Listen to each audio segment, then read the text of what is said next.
श्री स्वामी समर्थ, जय जय स्वामी समर्थ। नमस्कार, मी अस्मिता। तुम्हा सगळ्यांचं खूप खूप स्वागत आहे आपल्या चॅनलमध्ये। श्रावण मासाला सुरुवात झालेली आहे। श्रावण महिन्यामध्ये शिवामूठ कशी वाहावी, किती वेळा वाहावी, ती कोणी वाहावी आणि ते वाहिल्याने काय फळ प्राप्त होते, अशी सगळी सविस्तर माहिती आपण आजच्या या व्हिडिओमध्ये पाहणार आहोत। हिंदू धर्मामध्ये श्रावण महिन्याला अनन्यसाधारण असे महत्त्व आहे। 2025ला एकूण 4 श्रावणी सोमवार आलेले आहेत। पहिला श्रावणी सोमवार हा 28 जुलै 2025 रोजी आहे आणि शिवामूठ असणार आहे तांदूळ। दुसरा श्रावणी सोमवार आलेला आहे 4 ऑगस्टला, तिसरा आहे 11 ऑगस्टला आणि शेवटचा चौथा श्रावणी सोमवार आहे 18 ऑगस्टला। दुसऱ्या सोमवारी तीळ, तिसऱ्या सोमवारी मूग आणि चौथ्या सोमवारी जव शिवामूठ आपल्या सगळ्यांना अर्पण करायची आहे। श्रावण महिना भगवान शिवाच्या सेवेसाठी समर्पित आहे। जेवढी जास्तीत जास्त सेवा आपण ह्या महिन्यामध्ये शिवाची करू, त्याच्या अनेक पटीने फळ आपल्याला मिळणार आहे। ज्याप्रमाणे महादेवाला जलाभिषेक, रुद्राभिषेक प्रिय आहे, त्याचप्रमाणे शिवमूठ देखील तेवढीच प्रिय आहे। संकल्पयुक्त शिवामूठ आपण महादेवाला अर्पण केली तर आपल्या मनीच्या सगळ्या इच्छा पूर्ण होतात। नववधू लग्नाच्या पहिले 5 वर्ष शिवामुठीचं व्रत करतात। सोमवारच्या दिवशी सकाळी लवकर उठून शुचिर्भूत व्हावे, शिवाच्या मंदिरात जाऊन शिवाची पंचोपचार पूजा करावी, शिवाला जलाभिषेक करावा आणि त्यानंतर शिवामूठ अर्पण करावी। पहिल्या सोमवारी तांदूळाची शिवामूठ अर्पण करायची असते आणि जर तुम्हाला ते शक्य नसेल, तुमच्या घराजवळ मंदिर नसेल, तर तुम्ही ही शिवामूठ आपल्या घरी जे शिवलिंग आहे त्याचा जलाभिषेक करून त्याची पंचोपचार पूजा करून त्यावर देखील अर्पण करू शकता। आणि जर तुमच्याकडे देवघरामध्ये शिवलिंग नसेल तर तुम्ही मातीचं पार्थिव शिवलिंग बनवून त्यावर देखील ही पूजा करू शकता। महादेवाला जलाभिषेक अत्यंत प्रिय आहे, म्हणून शिवलिंगावर आपल्याला जलाचा अभिषेक करायचा आहे सगळ्यात आधी। त्यानंतर दुधाचा अभिषेक करून पुन्हा शुद्ध जलाचा अभिषेक करून महादेवाचं पिंड स्वच्छ कपड्याने पुसून ती आपल्याला तामनात ठेवायची आहे आणि त्यानंतर तिची पंचोपचार पूजा करायची आहे। शिवाची पंचोपचार पूजा झाल्यानंतर धूप दीप ओवाळून आपल्याला शिवामूठ अर्पण करायची असते। शिवामूठ अर्पण करताना मूठभर धान्य आपल्याला हातामध्ये घेऊन ते धान्य थोडंसं पाण्याने ओलं करावं किंवा मग उजव्या हातामध्ये तुम्ही धान्य पकडून दुसऱ्या हातामध्ये पाण्याचा तांब्या पकडून आपल्याला एकाच वेळी शिवामूठ आणि पाणी देखील अर्पण करायचं आहे।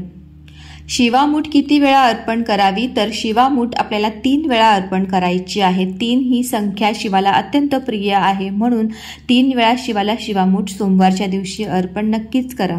शिवामूठ अर्पण करताना हा पुढील मंत्र नक्कीच बोलावा। शिवा शिवा महादेवा, माझी शिवामूठ ईश्वरा देवा, माझ्या मनातल्या इच्छा पूर्ण कर रे देवा। अशा पद्धतीने क्रमाने 3 वेळा शिवामुठी अर्पण करावी। शिवामूठ कुणी अर्पण करावी, तर शिवामूठ स्त्री, पुरुष, कुमारिका, गर्भवती महिला देखील अर्पण करू शकता। एखाद्या सोमवारी महिलांना मासिक धर्म आल्यास तुम्ही शिवामुठी अर्पण करायची नाही आहे, पण उपवास तुम्ही करायचा आहे। प्रत्येक सोमवारी विविध धान्यांची शिवामूठ अर्पण करायची असते। पहिला सोमवार तांदूळ, दुसरा सोमवार तीळ, तिसरा सोमवार मूग, चौथा सोमवार जवस आणि 5वा सोमवार आल्यास सातू अर्पण करायचा असतो। मनीच्या इच्छा पूर्ण होण्यासाठी संकल्पयुक्त शिवामूठ जर आपण भगवान शिवाला अर्पण केली तर आपल्या इच्छा नक्कीच पूर्ण होतात। देवादिदेव महादेव इतके भोळे आहेत की ते आपल्या भक्तांवर लगेच प्रसन्न होऊन त्यांच्या इच्छा पूर्ण करतात। विवाह इच्छुक मुलीने आपल्या विवाहाचा संकल्प घेऊन शिवपूजन करून शिवामूठ अर्पण करावी। सौभाग्यवती स्त्रियांनी आपल्या पतीला दीर्घायुष्य लाभावे असा संकल्प घेऊन शिवपूजन केल्यानंतर शिवामूठ अर्पण करावी। ज्यांना संतती प्राप्त होत नसेल, संततीविषयी अडचणी असतील, त्यांनी तसा संकल्प करून शिवपूजन करून शिवामूठ अर्पण करावी। त्यांच्या मनीच्या इच्छा शिव नक्कीच पूर्ण करतील। भगवान शिवाला शिवामुठी अर्पण करताना धान्य ओले करूनच ती अर्पण करावी। शिवामुठीच्या सोमवारी उपवास नक्कीच करावा। प्रत्येक शिवभक्ताने इतर वेळी तुम्ही उपवास नाही केला चालेल, पण श्रावणातले 4 सोमवार उपवास करा आणि बघा याचं फळ तुम्ही स्वतः अनुभवा। उपवास कसा करावा, तो सोडताना कुठला पदार्थ खावा, याबद्दल आपण दुसऱ्या व्हिडिओमध्ये सविस्तर माहिती जाणून घेणार आहोतच। आपल्या मनीच्या इच्छा लवकर पूर्ण व्हाव्यात यासाठी आपल्या मनामध्ये शिवपूजन करताना श्रद्धा आणि भाव असणं देखील तेवढंच महत्त्वाचं आहे. देवादिदेव महादेव इतके भोळे आहेत की तांब्याभर जलाच्या अभिषेकाने देखील ते आपल्या भक्तांवर लगेच प्रसन्न होतात आणि त्यांच्या मनीच्या सर्व इच्छा पूर्ण करतात. हिंदू कॅलेंडरमधील 5वा महिना म्हणजे श्रावण. पवित्र असा श्रावण महिना भगवान शिवाच्या सेवेसाठी समर्पित आहे. जेवढी जास्तीत जास्त सेवा तुम्ही भगवान शिवाची ह्या महिन्यात कराल त्याच्या अनेक पटीने फळ तुम्हाला मिळणार आहे. कारण शिवाचा अर्थच कल्याणकारी असा आहे. शिव आपल्या प्रत्येक भक्ताचं दुःख, संकट, दारिद्र्य, दुःख दूर करून त्यांना आनंदी आनंद देतात. सोमवारच्या दिवशी शिवामुठीची कहाणी वाचण्याला देखील तेवढंच महत्त्व आहे. शक्य असेल तर महादेवाच्या मंदिरात महादेवाची पूजा करून झाल्यानंतर, अभिषेक झाल्यानंतर आपल्याला शिवामुठीची कहाणी वाचायची आहे. जर आपण ही कहाणी महादेवाच्या मंदिरात बसून वाचली तर आपल्याला पुण्याची प्राप्ती होते. ते शक्य नसल्यास तुम्ही घरी देखील आपल्या देवघराजवळ बसून शिवामुठीची कहाणी वाचू शकता, तसं देखील चालतं.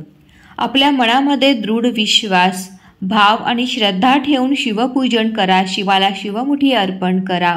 दिवसभर सोमवारचा उपवास करा. बघा, भगवंत तुमची इच्छा नक्कीच पूर्ण करेल. आजचा व्हिडिओ तुम्हा सगळ्यांना उपयोगाचा वाटला असेल तर एक लाईक नक्कीच करा. जास्तीत जास्त तुमच्या मित्रमैत्रिणींमध्ये शेअर करा आणि चॅनलवर नवीन असाल तर असेच नवनवीन व्हिडिओ पाहण्यासाठी चॅनलला सबस्क्राईब करा. धन्यवाद.